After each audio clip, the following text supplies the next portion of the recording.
Hi friends, வாங்க ஒரு டேஸ்டியான வெந்தய குழம்பு எப்படி செய்யலான்னு பார்க்கலாம். ஃபஸ்ட்டு ஒரு கடாயை வச்சு நல்லா ஹீட் ஆனதும் வெந்தயத்தை போட்டு நல்லா வறுத்து எடுத்துக்கணும்.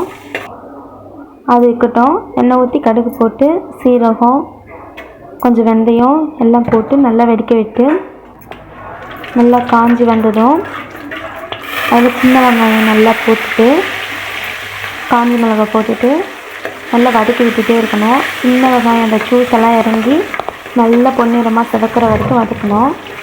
நல்லா வதக்கிட்டே இருக்கணும். அதுக்கப்புறம் பூண்டு போட்டுக்கணும். பூண்டு நம்மளுக்கு எவ்வளோ தேவையோ அவ்வளோ உரிச்சு போட்டுக்கலாம். எல்லாம் பொன்னிறமாக வதக்கிட்ட அப்புறம் அது கூடவே ஒரு பழமான தக்காளி சேர்த்துக்கணும்.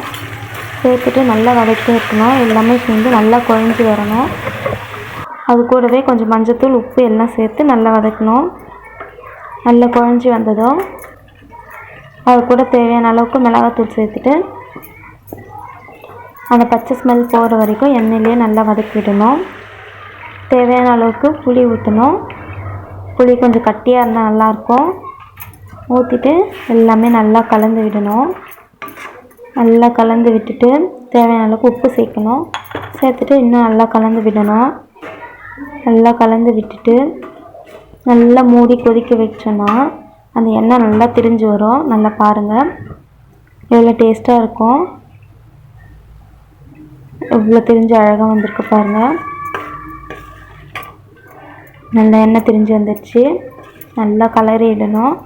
இந்த ஸ்டேஜில் தேவையான அளவுக்கு வெந்தயத்தூள் சேர்க்கணும்.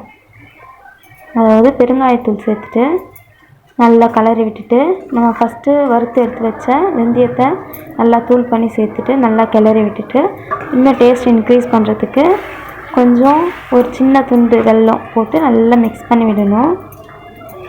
அவ்வளோதான். நல்லா கொதிச்சு வந்ததும் கொத்தமல்லி போட்டு சர்வ் பண்ணோன்னா இட்லி, சப்பாத்தி, ரைஸ் எல்லாத்துக்கும் செட் ஆகிற வெந்தய குழம்பு ரெடி. பிடிச்சிருந்தா சப்ஸ்கிரைப் பண்ணுங்கள்.